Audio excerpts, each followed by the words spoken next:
బీజేపీకి 1% ఓటు లేకపోయినా బీజేపీతో ఎందుకు టీడీపీ కలుస్తుంది అన్న ప్రశ్న పదే పదే వస్తుంది.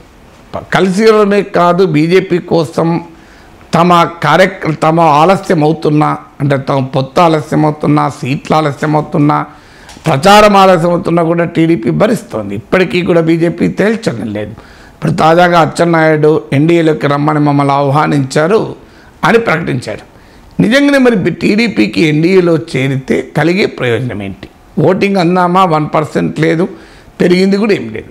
ఓవరాల్గా హిందుత్వ ప్రచారము, మోడీ ప్రభావము ఉన్నప్పటికీ కూడా ఆంధ్రప్రదేశ్లో అసెంబ్లీ ఎన్నికలపైన కానీ పార్లమెంట్ ఎన్నికలపై కూడా జాతీయ రాజకీయాల ప్రభావం ఎప్పుడూ లేదు. 14లో లేదు, 2019లో లేదు, 14లో కూడా డామినెంట్ అంశం అది కాదు. ఓవరాల్గా మోడీ పట్ల సానుకూలత కొంత ఉపయోగపడవచ్చు. కానీ వాస్తవంగా చంద్రబాబు గెలిపించింది రాష్ట్ర విభజన అనంతరం ఓ అనుభవం కలిగిన నాయకుడు కావాలి అన్న ప్రజల్లో మూడు ఉండడం. సో ఇప్పుడు మోడీ పట్లున్న సానుకూలత ఆంధ్రప్రదేశ్లో ప్రత్యేకంగా టీడీపీ, జనసేనకు, కూటమికి కలిసి వచ్చే అంశం చాలా పరిమితమే. ఇలా కానీ మరి ఎందుకు బీజేపీతో పెట్టుకుంటున్నారు? ఇది కాకుండా బీజేపీ వల్ల కలిగే నష్టం కూడా క్లియర్గా ఉంది. ఇది ఇప్పుడు టీడీపీ శ్రేణుల్లో వస్తున్న భయం. మొదటిది, బీజేపీని వ్యతిరేకించే సెక్షన్లు టీడీపీకి ఓటు వేస్తారా? ఉదాహరణకు మైనారిటీ ఓటర్లు ఇప్పటికే ఓవర్వేమింగ్గా జగన్తో ఉన్నారు. అది ముస్లిం మైనారిటీ కానీ, క్రిస్టియన్ మైనారిటీ కానీ. ఇప్పుడు ఆ ఉన్న కొద్ది మంది కూడా బీజేపీతో కలిస్తే టీడీపీతో ఉండరు. మీకు ఉదాహరణకు కర్నూలు సీట్ ఉంది. అక్కడ టీడీపీతో పోటీ చేస్తే గెలిచే అవకాశం ఉంటే, బీజేపీ పోటీ చేసినా లేదా టీడీపీ బీజేపీ కలిసినా ఖచ్చితంగా ఆ పెద్ద సెక్షన్ ఆఫ్ ఓటర్స్ కూటమి నుంచి డైవర్ట్ అయ్యేటువంటి అవకాశం ఉంది. గుంటూరులో ఉంది. గుంటూరు లోక్సభ సెగ్మెంట్లో లాస్ట్ టైం వైసీపీ దాదాపు స్వీప్ చేసింది అసెంబ్లీ సీట్లలో. ఇప్పుడు ఆ వాతావరణం లేదు. వైసీపీ తీవ్ర ప్రతికూలత ఎదుర్కొంటోంది. కానీ అక్కడ కూడా మైనారిటీ ఓటు గణనీయంగా ఉంటుంది. బీజేపీతో కలిస్తే ఇక్కడ దెబ్బతినే అవకాశం ఉంటుంది.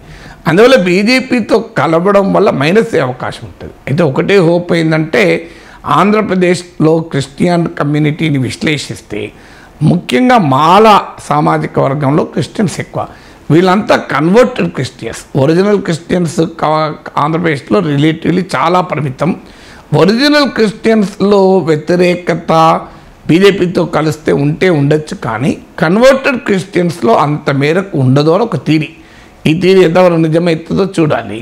ఈ converted Christians, original Christians voting సరళిలో ఏ రకమైన తేడా ఉంటుందని. కానీ బట్ డెఫినెట్గా బీజేపీని తీవ్రంగా వ్యతిరేకించే మైనారిటీ ఓటర్లు టీడీపీ బీజేపీతో కలవడాన్ని యాక్సెప్ట్ చేస్తారా అన్నది ఒక క్వశ్చన్గా మిగిలింది. రెండవది ఏంటంటే, ఆంధ్రప్రదేశ్ ప్రజల్లో బీజేపీ పట్ల కోపం. మనందరికీ తెలుసు, బీజేపీ కాదు కాంగ్రెస్ పట్ల కోపం ఉంది.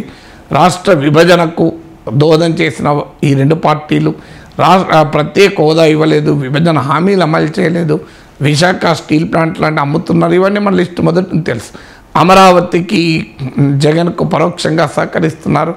ఇలాంటి విషయాల్లో ఆంధ్రప్రదేశ్ ప్రజల్లో బీజేపీ పట్ల తీవ్ర కోపం ఉంది అనటానికి 2014, 2019 ఎన్నికలే సాక్ష్యం.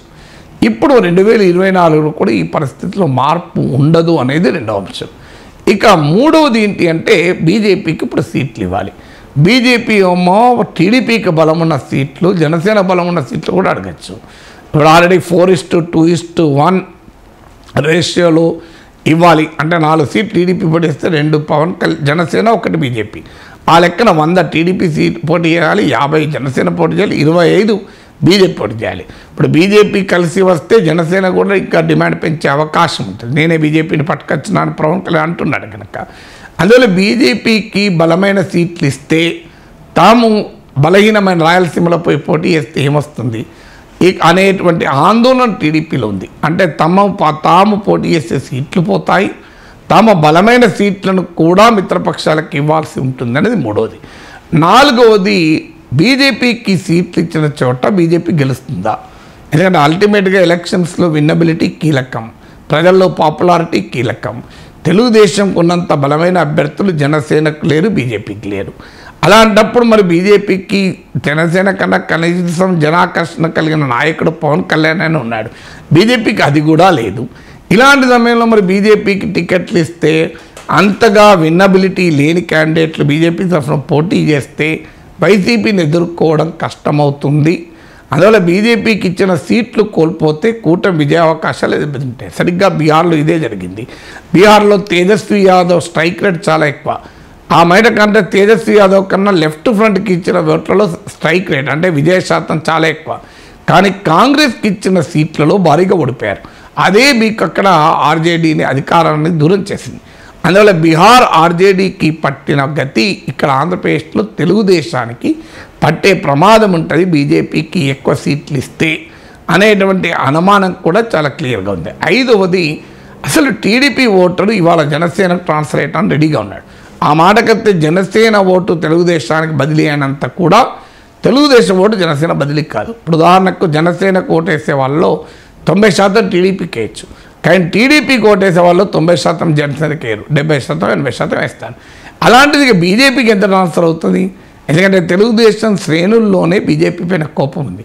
జగన్కు అన్ని రకాలుగా అండాదండ మోడీయే. మోడీ అండదండ లేకుండా జగన్ అమరావతిని మార్చాలని ఆలోచన చేసేవాడు కాదు. మోడీ అండదండ లేకపోతే జగన్ చంద్రబాబును అరెస్ట్ చేసేవాడు కాదు. అందువల్ల పరోక్షంగా బీజేపీ అండ జగన్కు ఉంది అన్న కోపం కూడా తెలుగుదేశం శ్రేణుల్లో ఉంది. ఇది ఉన్నప్పుడు తెలుగుదేశం వాళ్ళు ఏ రకంగా బీజేపీ విజయానికి దోహదం చేస్తారు, బీజేపీ విజయానికి పనిచేస్తారు, ఓట్లు బదిలీ అవుతాయన్నది కూడా ఒక క్వశ్చన్ మార్క్గా ఉంది. అందువల్ల బీజేపీ మరి అయినా బీజేపీతో ఎందుకు కలుస్తున్నాడు అంటే మనకు సమాజంలో ఒక ధోరణి ఉంటుంది, ప్రొటెక్షన్ మనీ అంటారు. ఓ వీధిలో 4 షాపులు ఉంటాయి, ఆ వీధికి ఒక దాదా ఉంటాడు. ఈ దాదాకు డబ్బులు ఇవ్వాల్సింది షాప్లో వాళ్ళు, ఇస్తే ప్రొటెక్షన్ మనీ. ఏ రకమైన అటాక్ చేయడు, దాడి చేయడు, ఎవరైనా దాడి చేస్తే ఆదుకుంటాడు. ఇది ఆ ప్రొటెక్షన్ మనీ ఇవ్వడం వీధిలో ఉన్న దాదాలకు. ఇప్పుడు భారతీయ జనతా పార్టీ పరిస్థితి కూడా అదే. ఒకవేళ తెలుగుదేశం పార్టీ బీజేపీతో పొత్తు పెట్టుకోకపోతే మోడీ ఏజెన్సీస్ సిబిఐ ఈడీ వస్తుందేమో, జగన్మోహన్ రెడ్డి ఇంకా అటాక్ పెంచుతాడేమో. అందువల్ల ఒకసారి బీజేపీతో పెట్టుకుంటే సిబిఐ ఈడీ రాదు, జగన్ను ఎదుర్కోవడం కూడా సులభం అవుతుంది. కరెక్ట్గా ప్రొటెక్షన్ మనీలాగా ప్రొడక్షన్ సీట్స్గా మారిపోయాయి. అందువల్ల బీజేపీతో పొత్తు నిజంగా వ్యాపారం పెరుగుతుందని ఆ దాదాతో పొత్తు పెట్టుకోరు. దాదాతో పొత్తు పెట్టుకుంటే వ్యాపారం పెరగదు, ఇంకేమన్నా తగ్గుతుంది. కానీ దాదా అవసరం ఉంటుంది కనుక పెట్టుకుంటారు. ఇక్కడ కూడా ఏంటంటే బీజేపీ అనేది ఒక ప్రొటెక్షన్ మనీ. సో ఆ ప్రొటెక్షన్ మనీ లాగా కొన్ని సీట్లు ఇవ్వడానికి టీడీపీ సిద్ధపడుతున్నట్టు కనబడుతోంది.